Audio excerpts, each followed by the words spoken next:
compreendendo o sábado. Bem, foi há alguns meses, quando estávamos no Evangelho de Marcos, no início do verão, que nós cobrimos o final do capítulo 2 e o início do capítulo 3, no qual Jesus violou o sábado pelos padrões judeus. E quando eles o confrontaram, ele disse duas coisas. Ele disse: o sábado foi feito por causa do homem e não o homem por causa do sábado. O que significava dizer que o sábado não era para ser um fardo, ao qual os homens tinham que se conformar. Mas o sábado deveria ser um deleite, que os homens poderiam desfrutar. Os judeus o tinham transformado em uma carga quase insuportável. A segunda coisa que ele disse, que foi ainda mais chocante, foi: assim o Filho do Homem até do sábado é Senhor. E, portanto, ele declarou sua soberania sobre o sábado. Como devemos entender o lugar que o sábado desempenha, se houver algum, na vida do povo de Deus? Abra sua Bíblia por um momento para Êxodo capítulo 20. Este é o Decálogo, os 10 Mandamentos.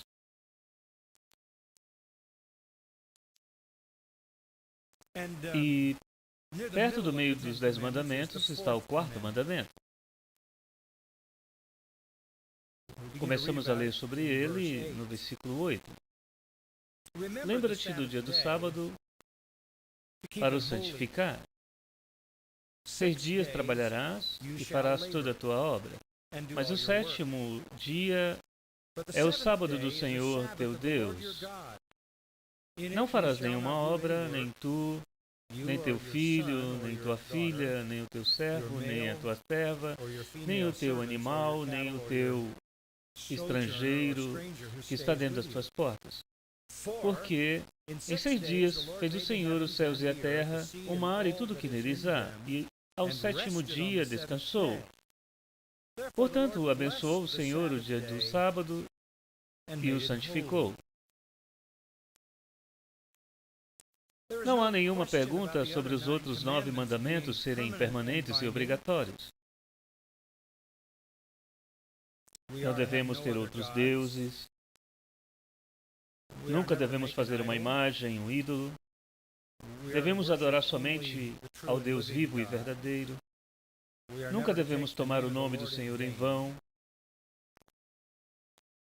Não devemos desonrar o nosso pai ou a nossa mãe, mas sim dar-lhes honra. Não devemos assassinar, cometer adultério, roubar, mentir ou cobiçar. Esses são todos mandatos morais, mandamentos morais, com exceção dos versículos de 8 a 11 e o 4º mandamento sobre a guarda do sábado. E a pergunta que muitas vezes se propõe é simples: se todos os outros mandamentos são permanentes, este também não é permanente? Há pessoas que acreditam que ele é, e podemos chamá-los sabatistas estritos. Eles caem geralmente em 2 categorias. Uma delas seria os adventistas do 7º dia. Penso que estamos familiarizados com eles. Eu creio que é legítimo considerarmos o adventismo do 7º dia como uma seita, porque eles acreditam que os escritos de Ellen G. White são inspirados por Deus e podem ser colocados no mesmo nível da Bíblia. Mas eles se identificam como sendo fiéis ao 4º mandamento. Há também batistas do 7º dia, um grupo menor que interpreta o mandamento também como permanente e obrigatório. Não tão rigorosos, você também pode identificar o que você chamaria de sabatistas cristãos.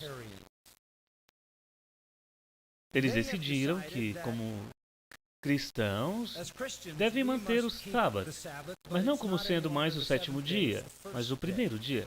Então, eles transferiram o mandamento em Êxodo do sábado para o domingo. Esta é uma visão clássica entre os teólogos reformados. Esta foi a opinião de muitos, se não a maioria dos puritanos. Na verdade, se você se voltar para a Confissão Batista de 1689, você encontrará um artigo sabatista cristão nesta confissão, que diz que os cristãos devem tratar o domingo como um novo sábado. E eles irão seguir, em geral, as prescrições e as limitações que foram impostas ao velho sábado. E a pergunta diante de nós, nesta noite, é: eles estão certos? É correto que deveríamos estar observando o sábado, o velho sábado, ou talvez o domingo, como uma espécie de novo sábado, em substituição, como um dia santo, separado de todos os outros dias?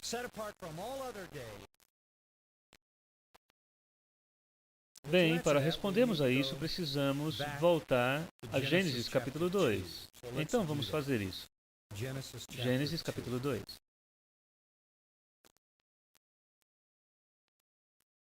O capítulo se abre com a indicação de que a criação foi acabada.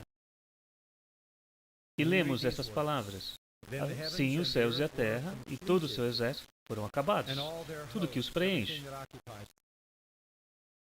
E havendo Deus acabado no dia sétimo a obra que fizera, descansou no sétimo dia de toda a sua obra que tinha feito. E abençoou Deus o dia sétimo e o santificou, porque nele descansou de toda a sua obra que Deus criara e fizera. Você vai notar no versículo 3 a palavra santificado. Essa palavra é essencialmente a palavra santo.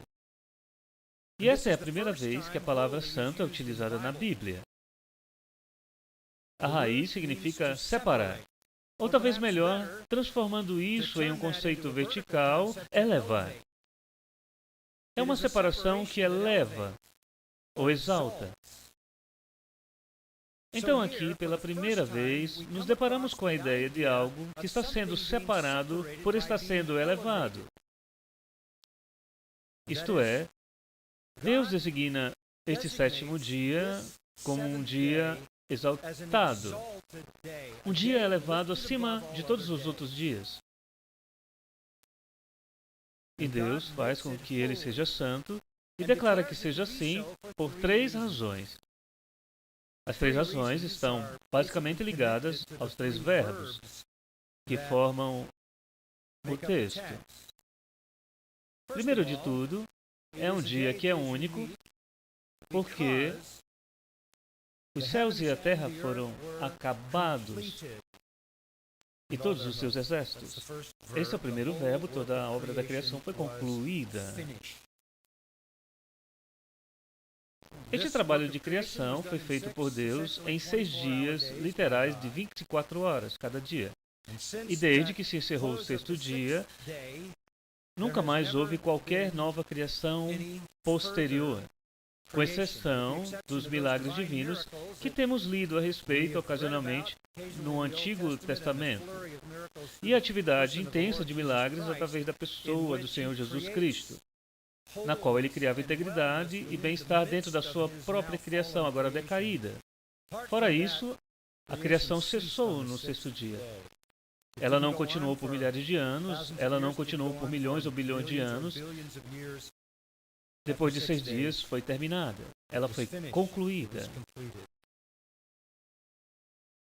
E assim, este é um dia especial porque sinaliza que toda a criação de Deus está acabada. Em segundo lugar, está o verbo descansou.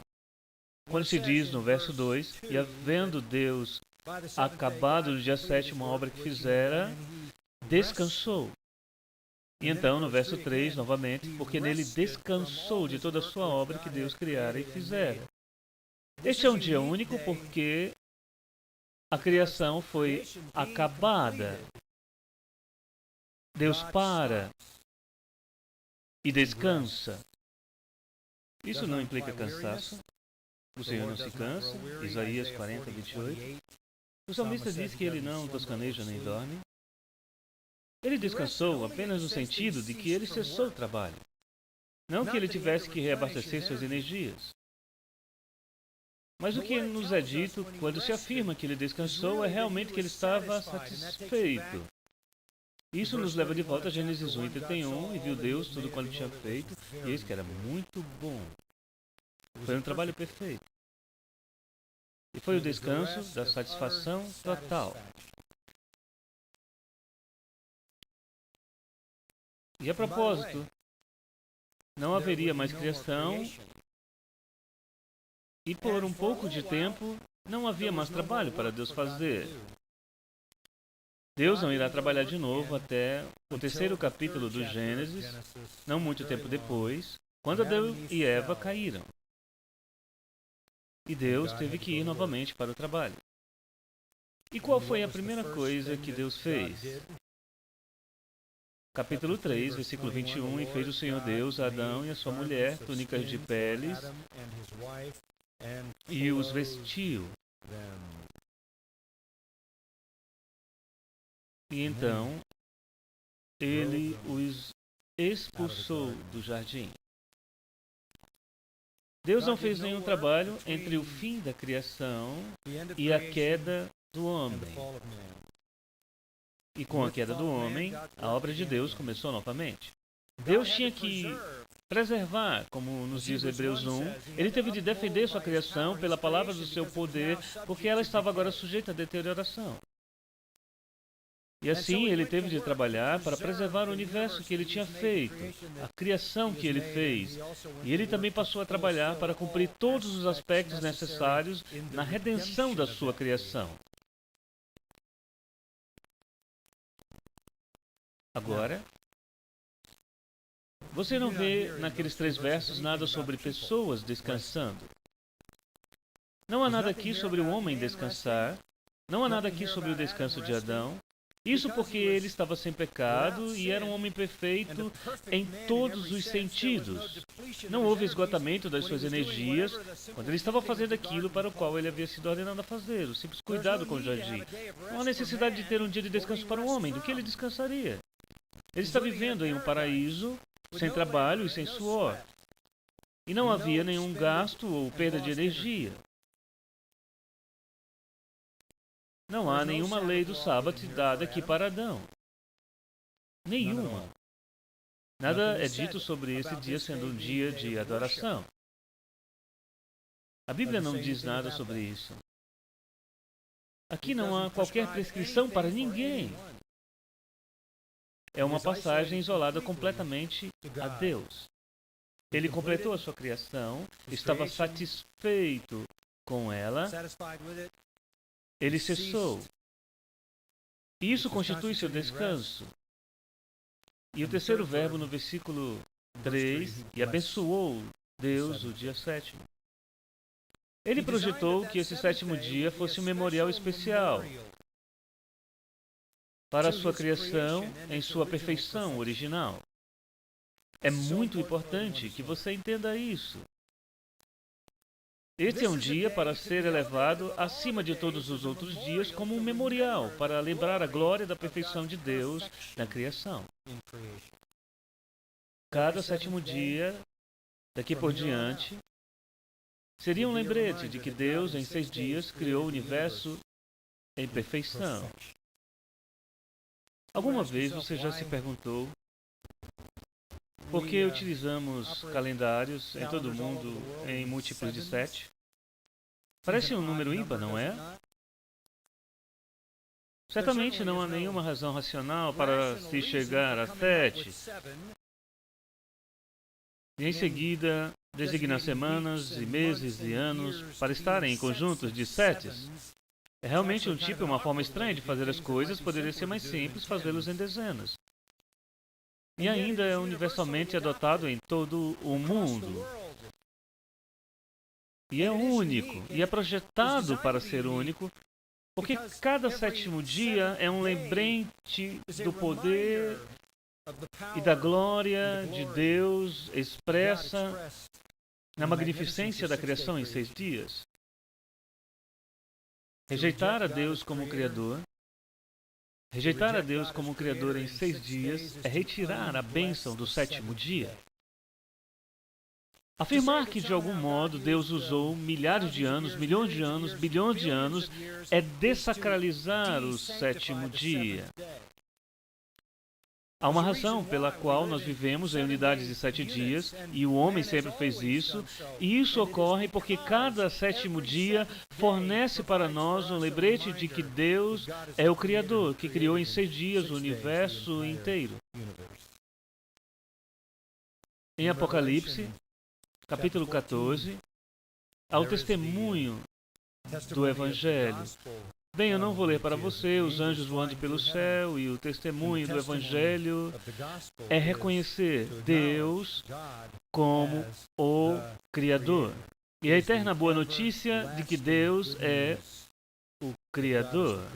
Cada 7º dia que se passa deve ficar como testemunho do Criador. Todos os sábados, América, o mundo ocidental, com suas influências cristãs, trabalham em função de uma semana de 5 dias. Em parte disso permanece o sentido subjacente de que o sábado foi um dia para se desfrutar da criação. O sábado é um perpétuo testemunho de Deus como Criador. O domingo, por outro lado, é um perpétuo testemunho de Deus como Redentor. Falaremos mais sobre isso na próxima vez. Então, quando você voltar a Gênesis capítulo 2, não há nenhuma menção do sábado ser uma lei, nenhuma menção do sábado ser um dia de adoração. A próxima vez que você encontrar essa palavra será em Êxodo 16. Centenas de anos se passaram, patriarcas vieram e se foram, nenhum deles adoraram, tanto quanto sabemos, no sábado, que não foi designado para eles, não foi prescrito para eles, não foi mandamento para eles, nem para Abraão, Isaque, Jacó, José e o restante do povo de Deus. A primeira vez em que o sábado é mencionado de alguma forma significativa está no capítulo 16 do Êxodo, quando Deus alimenta o povo com maná do céu. Eles vagueavam no deserto e o maná vem todos os dias, exceto no dia de sábado. E no dia anterior chega o suficiente para aquele dia, para que eles não tenham que trabalhar nesse dia. E isso dá-lhes uma pequena prévia do que está por vir, porque no capítulo 20 você tem os 10 mandamentos, e nos 10 mandamentos que acabei de ler para você, prescrições são dadas, estabelecendo leis para o dia de sábado. Esta é a primeira vez que tais leis foram dadas por Deus. Isso é muito importante para que possamos compreender que o sábado não foi instituído para o homem em Gênesis. Ele foi instituído oficialmente em Êxodo, na lei de Moisés. Uma maior compreensão disso vem de Êxodo, capítulo 31. Você pode querer olhar comigo para ele por um minuto. O Senhor fala a Moisés, no versículo 12, ele diz: falou mais o Senhor a Moisés, dizendo: tu, pois, fala aos filhos de Israel, dizendo: certamente guardareis meus sábados, porque isso é o sinal entre mim e vós nas vossas gerações, para que saibais que eu sou o Senhor que vos santifica.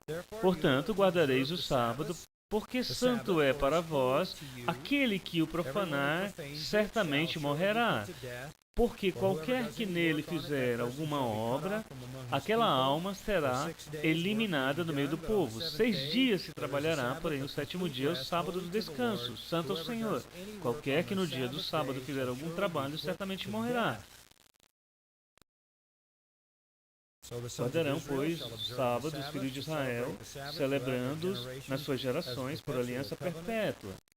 Entre mim e os filhos de Israel serão um sinal para sempre. Por quê?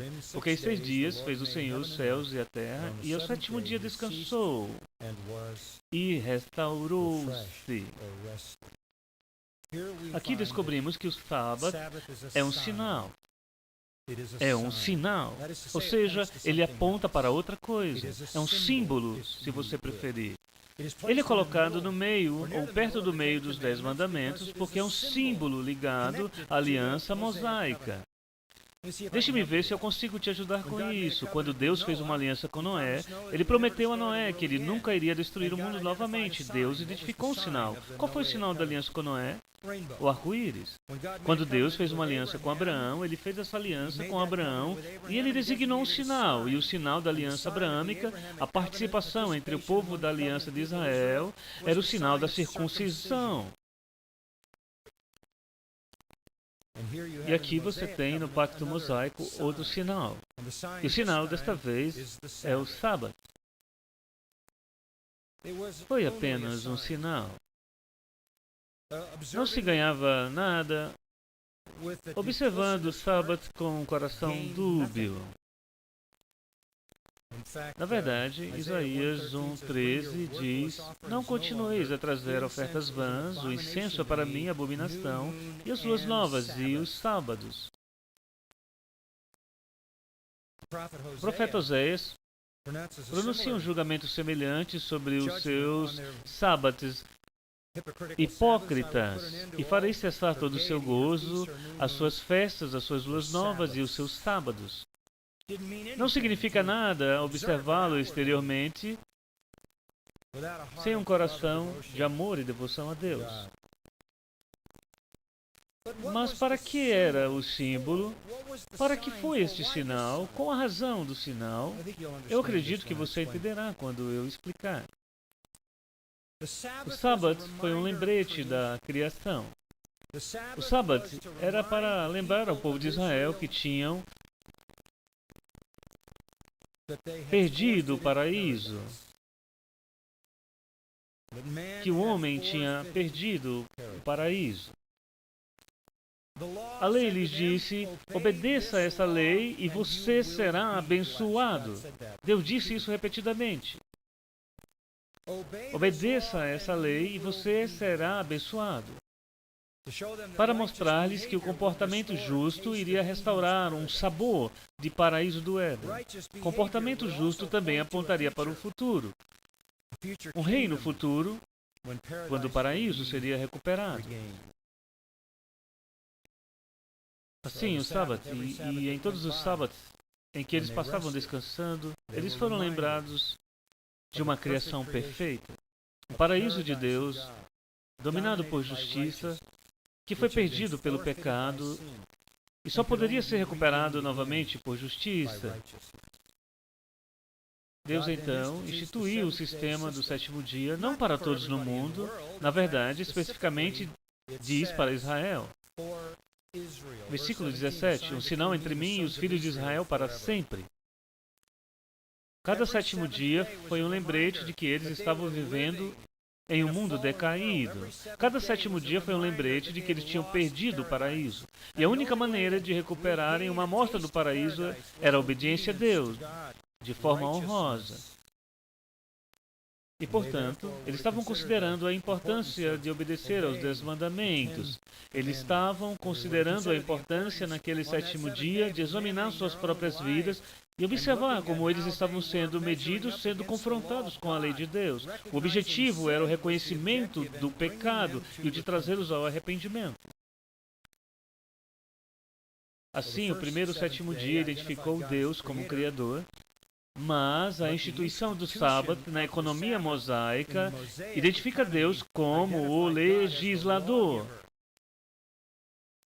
A primeira visão deveria produzir gratidão pela maravilha da criação. E a segunda visão deveria produzir o arrependimento pela perda de tudo que é correto. E assim, o sábado assumiu um novo significado. Sim, ainda é um lembrete de que Deus criou, mas é um lembrete de que a criação de Deus, que era originalmente perfeita, agora está manchada. E nós estamos manchados. E o reino de sua criação está manchado pelo pecado. E estamos manchados pelo pecado. E a criação, como Paulo coloca, está gemendo. E estamos gemendo também. O sinal da circuncisão no meio da aliança abraâmica era uma maneira de dizer: você precisa ser limpo. Você precisa ser purificado. E o sinal aqui, o sábado, no meio dos 10 mandamentos, essencialmente diz a mesma coisa. É preciso reconhecer que você perdeu o paraíso e que a única maneira de recuperá-lo é sendo justo. Obviamente, eles não poderiam guardar a lei, mas eles estavam sendo conduzidos em penitência a fim de implorarem que Deus fosse misericordioso com eles como pecadores. Assim, entendemos que esta ordem era unicamente para o povo de Israel. E como eu disse nesta manhã, quando Jesus veio, tudo mudou. Tudo mudou. Você se lembra do que eu lhe disse nesta manhã, que o que ele fez não foi uma purificação do templo, foi uma abolição do templo? Ele não apenas desejava eliminar os sacerdotes maus e manter os bons, ele eliminou o sacerdócio. Ele não apenas desejava limpar a atitude das pessoas em como eles ofereciam seus sacrifícios, ele eliminou o sistema de sacrifício porque ele pôs fim ao judaísmo. Com todas as suas cerimônias, todos os seus rituais, todos os seus sacrifícios, todas as suas armadilhas externas, o templo, o Santo dos Santos, todo ele. Incluindo o sábado.